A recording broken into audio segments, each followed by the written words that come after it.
जय हिंद दोस्तों, स्वागत है आपका अपने चैनल कॉन्टोत्सव पर। एसएससी जीडी के 13 जनवरी थर्ड शिफ्ट का एग्ज़ाम ओवर हो गया है। तो चलिए इस वीडियो में हम देखेंगे कि थर्ड शिफ्ट में कौन कौन से प्रश्न पूछे गए हैं।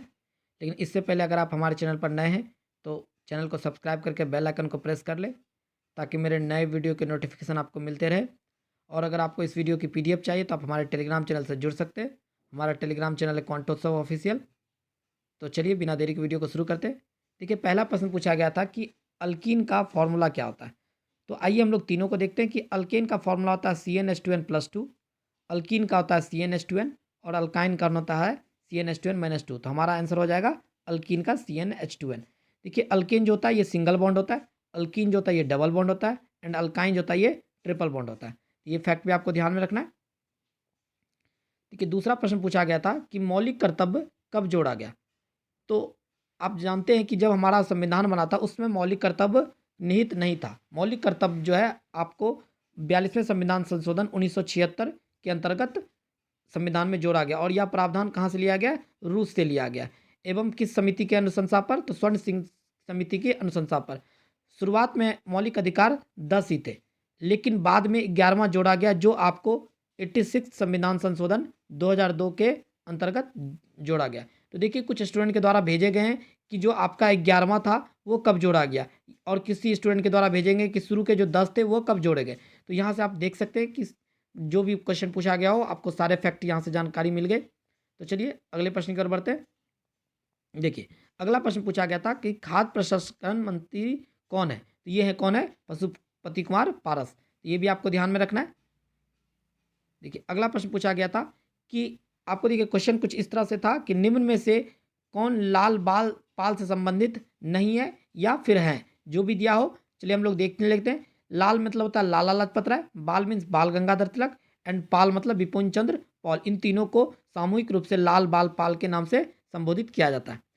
देखिए, एक प्रश्न पूछा गया था कि संघ राज्य किस सूची में। तो ये संघ राज्य जो है 7वीं अनुसूची में। जब संविधान बना था शुरुआती दौर में उस समय हमारे संविधान में 395 अनुच्छेद, 22 भाग एवं 8 अनुसूची थे। लेकिन वर्तमान में आपको 395 अनुच्छेद ही है। हाँ, ये कहीं कहीं कन्फ्यूजन होता है स्टूडेंट को कि कहीं कहीं 470 भी दिया रहता है। ये संविधान संशोधन के तहत जोड़ा गया है। ठीक है, जो जो संविधान संशोधन है उनको काउंट करके इतना है, लेकिन आपको वर्तमान में भी 395 अनुच्छेद ही मिलते हैं और 25 भाग है एंड 12 अनुसूची है। तो चलिए एक बार हम लोग सारे अनुसूची को देख लेते। तो देखिए, प्रथम अनुसूची में जो है आपका, प्रथम अनुसूची में आपको भारत एवं इसके राज्य, केंद्र शासित प्रदेश, इनकी संख्या का बढ़ना घटना, इन सब के बारे में बताया गया है। दूसरी अनुसूची के अंतर्गत आपको विशिष्ट पदाधिकारियों के वेतन से संबंधित जानकारी मिलती है हमें, विशिष्ट पदाधिकारियों के वेतन से संबंधित। तो ये भी आपको ध्यान रखना है। तीसरी अनुसूची में आपको इसी विशिष्ट पदाधिकारियों के शपथ ग्रहण से संबंधित जानकारी मिलती है। ये फैक्ट आपको ध्यान रखना है। और अगर फोर्थ पूछा जाए तो फोर्थ में आपको किस राज्यसभा से कितनी सीटें किस राज्य से और किस किस केंद्र शासित प्रदेश से होंगी, इसकी जानकारी मिलती है। फिफ्थ में जो है आपको विभिन्न अनुसूचित जाति एवं जनजाति के प्रशासन के बारे में पता चलता है। वहीं अगर आपसे पूछा जाए कि छठी में क्या है, छठी अनुसूची में आपको असम, मिजोरम, मेघालय, त्रिपुरा, असम, मिजोरम, मेघालय, त्रिपुरा, इनके जनजाति के प्रशासन के बारे में दिया गया है। 7वीं अनुसूची में सूचियों का वर्णन है। जो आपके प्रश्न में पूछा गया था, सूचियों में 3 सूचियां होती है, संघ सूची, समवर्ती सूची एंड राज्य सूची।